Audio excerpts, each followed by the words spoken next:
Eric Metaxas is a radio host and best-selling author of biographies of Martin Luther, Dietrich Bonhoeffer, and William Wilberforce. The Bonhoeffer one is unbelievable. I've read it.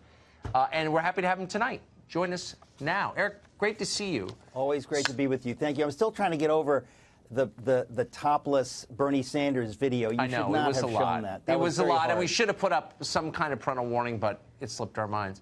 Socialism.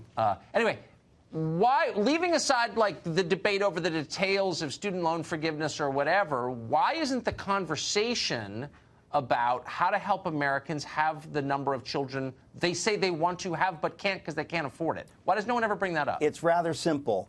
The secular left has decided that to be pro-family, to be pro-child, is somehow a patriarchal bourgeois idea whose time has come and gone. Oh, of course, Hitler talked about German women having a lot of kids. We don't want to do that anymore. Fundamentally, when you have a secular worldview and a leftist worldview, you're talking about a zero-sum game. It's a fundamentally hopeless idea that says we can't grow, we'll never grow. We have to import people from someplace else. We don't do growth anymore. And by the way, the European West is not reproducing itself. As secular values encroach and biblical views, be fruitful and multiply, children are a blessing from the Lord, as those ideas go away, you have a staggering situation. It is much more hip to have an abortion than it is to bring a child to term and to say, I'm going to raise this child because children are a blessing.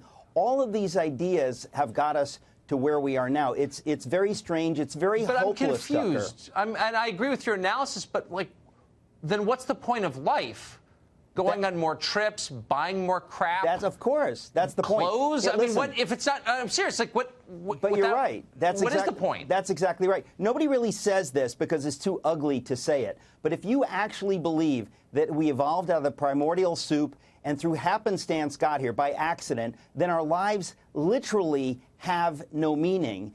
And we don't want to talk about that because it's too horrific. Nobody can really live with it. But what we do is we buy into that idea and we say, well, then what can I do? Well, since there's no God, I guess now I can have guilt-free pleasure. And so I'm going to spend the few decades I have trying to take care of, number one, trying to get as much fun as I can. By the way, having kids requires self-sacrifice. I don't have time for that. I won't be able to have as much fun. But what a lie. What a lie. It's just, it's, you know, it's a, as it's you a lie lie there, life ebbing away, and you think, man, I'm glad I made it to Prague. Like, actually, people don't think that as they die. All that really matters is your family. Okay. Well, you know that, I know that. Most Americans know that.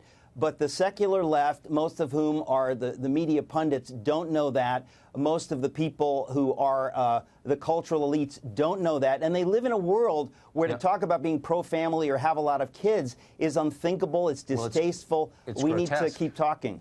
And you're right that it is really a change in religious orientation. Nobody ever says that, but it's true. And it's also measurable. So this country's religious landscape has changed a lot.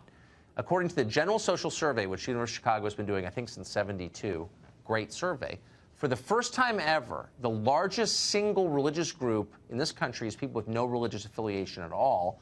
Almost 1 in 4 Americans don't belong to any religious group. So we think of this as a religious country. Suddenly, it's not. Maybe that's the reason things are falling apart, not to simplify too much, but seriously. That's part of it. Listen, conservative Orthodox Jews, conservative Muslims, conservative Christians have tons of kids. Again, it's the secular liberal elites who live close to where you live and who live where I live. They don't have children, and they live in expensive apartments. They can't afford children. It's a cultural divide, and I think it is an issue. But when you talk about atheism or people who don't say they have no affiliation with a religion, which is quite different from atheism, that number is growing, I don't think that's necessarily a bad thing. I think what we need are Christians who are serious Christians. I think we had a cultural Christianity in America that sometimes when people talk about the good old days, part of it was good, but to have people who go to church but don't really know why or don't really believe those things, we've got a lot of those. I call them mainline Protestants. There are a few people like yourself who may attend mainline Protestant churches who actually believe the Nicene Creed. But most people who go to mainline Protestant churches, why have they ceased going? Because at some point it became culturally acceptable to stay home on Sunday because nobody believes that stuff anyway. But I think that if you're serious about your faith, you're inclined to have a hopeful view and to say, I want to have children. Even though the world is difficult, it's worth the trouble. It's the most wonderful thing I can do. And frankly, it is happening in the heartland, and I'm glad that it is. Boy, it's really all, and as you age, you realize it's all that matters. I mean, I just can't, I think I'm going to start asking people when they come on the show, if children aren't the most important thing, what is? Quick, what's the answer? Yeah. Well, I think, again, if you really believe what the Bible says children are a blessing from the Lord. It doesn't say sometimes you don't want to kill them, right? But the point is that the things that are difficult in life are the most, well, let's put it this way. We know that the things that are the most difficult typically are the most rewarding. And at the end of your life, you say, I am so glad that we stayed married. I love her more than ever. I'm so glad that I raised my children. Where would I be without them? You know, we need to talk about that more, and I'm grateful to you for bringing it up. Oh, well, again, it's all that matters. Eric, it's great to see you tonight. Thank you for that. Thank you for having me.